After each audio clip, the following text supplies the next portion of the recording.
Benny Blanco from the Bronx, Carbon White. I am right back with another football video. In this one, we are previewing the weekend fixtures in the English Premier League.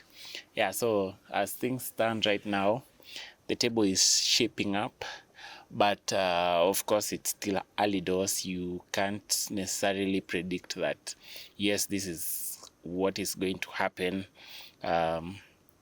in the league at the end of the season. But of course, it's important for every single team to stay there and about regarding positions, not necessarily at the bottom, but towards the top, so that at that point when probably relegation bound clubs or those that are favorites to be relegated are starting to lose matches, at least they are a step ahead. For those who are eyeing the Premier League or Champions League places, that they are not too far off from the top, or else things can be very tricky when it comes to now playing catch up. So last weekend was a madness, yeah. So we could say, especially for the top sides, that all the predictions I had, it's only one that did what? That succeeded. And that one is Arsenal against Newcastle away at the St. James's Park.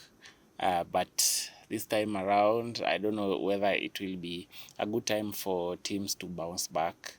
And considering that this is a time when, after this weekend, I think after this weekend's matches, teams would be going on an international break. Not teams, like players would be going on an international break, and for many teams it would be good for them to go on that break in good standing, like you go and you're celebrating, as opposed to when you have lost and then you have like an entire 2 weeks for you to receive all the banter and stuff.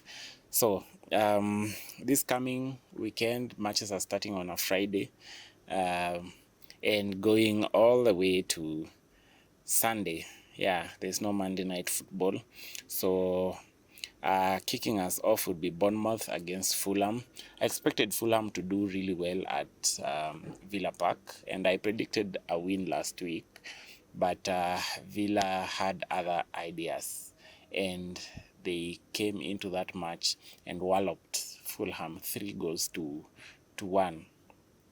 So I don't know whether this would be a chance for Fulham to bounce back, but then again, the problem with them is that they'll be facing a tricky opponent in Bournemouth, because Bournemouth are a good side, and you could tell even from the first matchup that they went toe-to-toe with Liverpool, coming down from 2-0, leveling it up to 2-2, but then again now Liverpool finding a way to beat them in dying minutes, and ended up winning that game 4-2. Yeah, so given that Bournemouth is the host, I'd probably say Bournemouth win, but let me go for a 1-1 draw for that matchup. It's a tosser at this stage of the season. When the season is far much advanced, then many teams would have got the rhythm, and you probably know how these teams are performing moving forward. And then right at that time, you'd expect probably now these teams to have solidified their positions, and whenever they are facing, there is like a clear favorite, not unless they are going toe to toe against each other, and then it's a 50-50 kind of game. So at the moment, I'd say it's 50-50 for now, and I'm predicting a 1-1 draw. For Leeds against Tottenham, that's the early kickoff on Saturday. Tottenham, I don't know, they have started whatever madness they were on last season. Right now, they're just dropping points willy-nilly. And I don't know if it's a matter of the system, but Thomas Frank should be able to drill this team into a mold that, like, into his own image. Like, a team that is modeled according to his style of play. And then you'd know that Tottenham has a bit of injuries here and there, but it shouldn't be this serious that at the moment they are dropping points anyhowly. So for that reason, I'm looking at Tottenham 1-0, even though they are away. But it wouldn't surprise me if that game ended up in a draw. So I'm looking at a Tottenham 1-0 win away at Leeds. And then the next matchup is Manchester United hosting Sunderland. Now, Manchester United, I think I need to stop thinking about Manchester United in terms of its aura, but really look at it from a balanced perspective.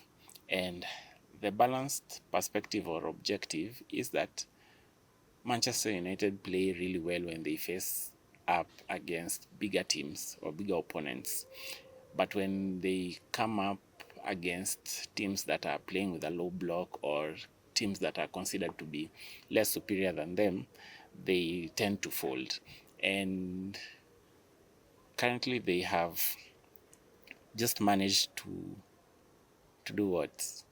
Out of 34 matches, they have lost 17. They have lost 17 of 34 matches. That's half. And then they have drawn like 9.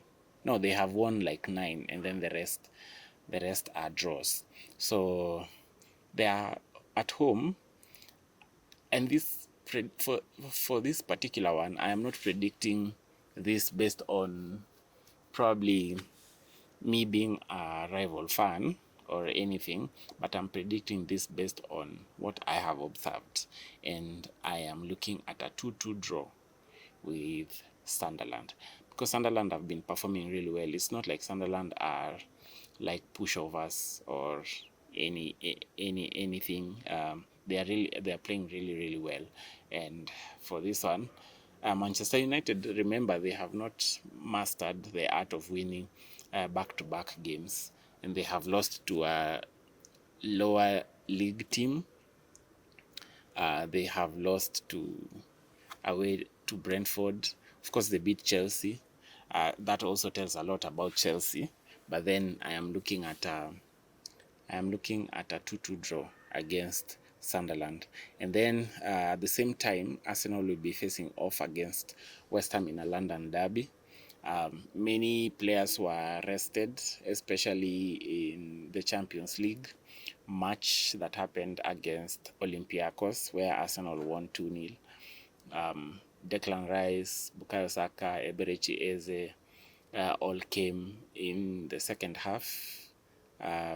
They didn't start that game. I don't know about Gabriel, whether he'll be fit to start over the weekend, but he was subbed off for Mosquera. So I think Saliba has gotten his paces back, and it's a wait and see to see which kind of team will be fielded by Mikel Arteta. But of course, Arsenal being heavy favorites, you are expecting them to win this one. I'd be predicting a 3-0 Arsenal win, but of course, for many, considering where West Ham are at the moment, you wouldn't be surprised if the scoreline is a rugby scoreline. Yeah, so I'm looking at an Arsenal win there, predicting 3-0.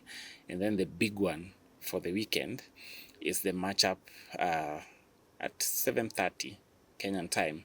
That will be Chelsea hosting Liverpool. Now, Liverpool have been, I don't know, they have been picking up results late. And what has been said about them is that they have champions mentality. Yeah, champions mentality. But that ran out when they faced off against Crystal Palace. And with that, it meant that they dropped their first 3 points. And right now they are sitting 2 points pretty at the top. 2 points ahead of Arsenal, 3 again ahead of Crystal Palace. So you're looking to see where how this team continues to perform. Is it that their players have not gelled? Because even though they have been picking up results, they have not been at their swashbuckling best. They have not been very convincing. At the back, they are leaking goals, and I don't know if Chelsea would be able to exploit that. Now, the problem with Chelsea also is that they are what? There are some players that have been suspended for that match. Last Sunday, who got a red card? Chaloba. Yeah, guess it's Chaloba. He got a red card. So the centre back pairing, the, Chelsea don't have like one of the best centre back pairings. So you can imagine if their first choice is already suspended for that matchup, then whoever else is coming there is like second best, second choice. So what would transpire there? So you'd be thinking with the front line that Liverpool have, they should be terrorizing that Chelsea defense. But then again, you never know what happens. Chelsea are the home team. They could pull a surprise. So that's the only advantage that I'd give to Chelsea for this specific match. But then again, I am not convinced about them really. I don't know. Are there no? There are no people who are suspended from the Liverpool side. I don't know about Alisson's injury. He could miss out. Remember that he got picked up an injury when they are facing off against Galatasaray in the UEFA Champions League on Tuesday. And so the other keeper, I don't even remember his name. It's very wrong. It's very, it's very long, but he looks like a taller version of Mo Salah. Yeah. So with that, Liverpool, I am predicting Liverpool to pick up some points at Stamford Bridge. So for this particular one, I'm looking at a 1-1 draw. And then on Sunday, Aston Villa face off against Burnley. Burnley are just the whipping boys in this Premier League this season. So I'm looking at a 2-0 Aston Villa win, especially at the Villa Park. Newcastle hosting Nottingham Forest. I don't know. Newcastle United just tend to up their game a notch higher when they face off against Arsenal, and their matchup is becoming more like a derby.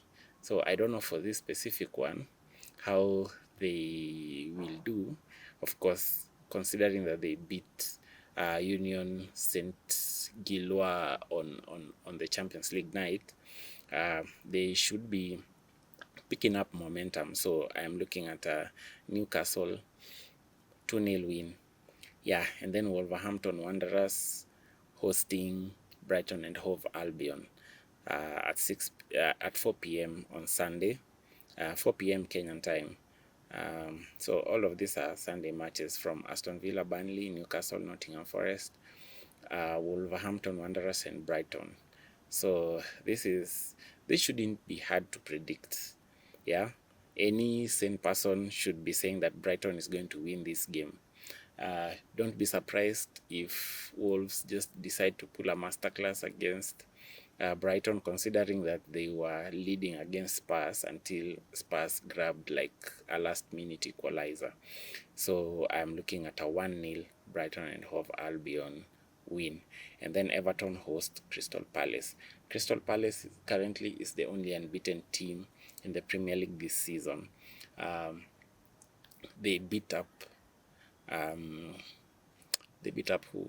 Liverpool convincingly over the past weekend, and of course they should be favorites going into this. They're sitting pretty in third place in the Premier League, and of course Everton this season has been pulling up some decent results, considering that they are home. I don't know whether this would be a time for Crystal Palace to drop, not to drop points, they have already done so, but picking up their first L. So I will not I can't predict an Everton win at the moment, but I am looking at a 2-2 draw against Crystal Palace. And then finally, the last match of the weekend is Brentford hosting Manchester City. Now, Manchester City is okay. Many people are saying that Manchester City is back after drawing with Arsenal away at the Emirates and then beating up Burnley the last weekend. So I don't know whether they are picking their rhythm or they're just picking up like probably lucky results or something. But against Burnley, that wasn't like a lucky result. They won that matchup convincingly. So in this matchup against Brentford coming off of beating Manchester United 3-1, they were absolutely cruising in that match, and Brentford have proven over the past few years to be like a pain in the backside of Manchester City. So what would we expect out of this? It's just depends on which kind of Manchester City team turn up, because sometimes if okay, they are unpredictable this season, that I can say that for sure.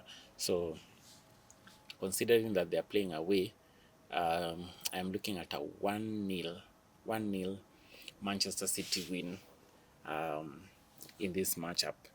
But then, as things stand in the table, I'd say this is how things look like. Liverpool are first with 15 points, Arsenal second with 13, Crystal Palace third with 12, Tottenham fourth with 11, and Sunderland closing the top five with 11 points.